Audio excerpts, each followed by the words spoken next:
a moment to catch his meaning, but suddenly her breath clogged in her throat. She stood motionless as tiny shards of reality tinkled quietly into place. "You knew about it," she said. He didn't answer, but his brows were drawn low over saltwater eyes. Less dour expressions had silenced her in the past, but if ever there was a time to speak, surely it was now. "How long?" she asked. "How long did you know?" "Don't take that tone with me." He tightened his blunt, neatly manicured fingers against the cut crystal and pursed his lips. "I didn't spend a fortune on dressage horses and private tutors so you would become an insolent spinster," he said, then exhaled and softened his tone. He could play good cop, bad cop all by himself, another talent not to be underestimated. "Listen, Sidney, I know this has been a difficult time for you." Difficult? She had almost died in the fall, had lost her nerve, her faith, her ability to ride, to do the one thing at which she excelled. "And perhaps you needed a few months to—" He waved a magnanimous hand. "To rebel, as it were. But it's time to get back on track, to set a date with Albrook. His parents are as eager for this merger as I." The merger? David's father was almost as wealthy as her own illustrious family. She turned toward the blackness beyond the broad bay window. In the light of day, it would boast a view of a church steeple purported to have been designed by Thomas Jefferson's favorite slave. Who said Southerners weren't forward thinkers? "And which is more important?" She kept her voice quiet as she studied that blackness. Her thigh throbbed in concert with her thoughts. "Finances? Or my future?"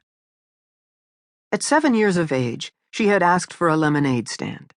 After due deliberation, her father had commissioned a gazebo to be built on the edge of Arbor House's manicured grounds.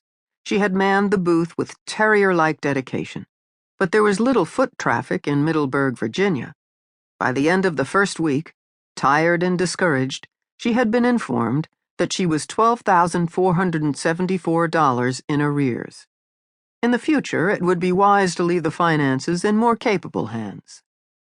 "There's no need for melodramatics," her father said.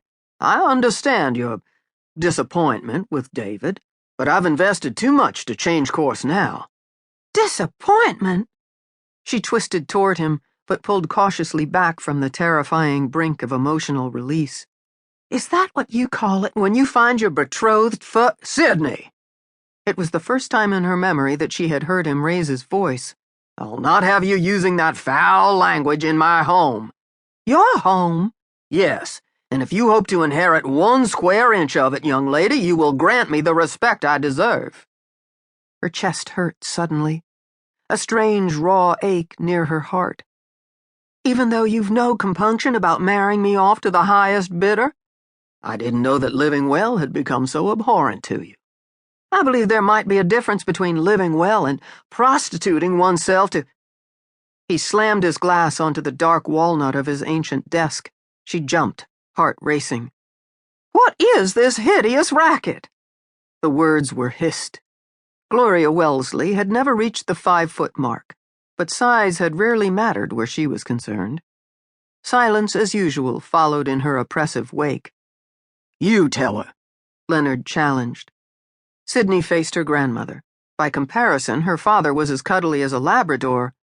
Her throat felt tight, but she managed to push words past the constriction. "I'm afraid I won't be marrying David after all." The faded gray eyes never blinked. "And what will you do instead? Find employment?" Sidney gripped the crystal with both hands and tried a shrug. "I hear it's all the rage." The old woman smiled.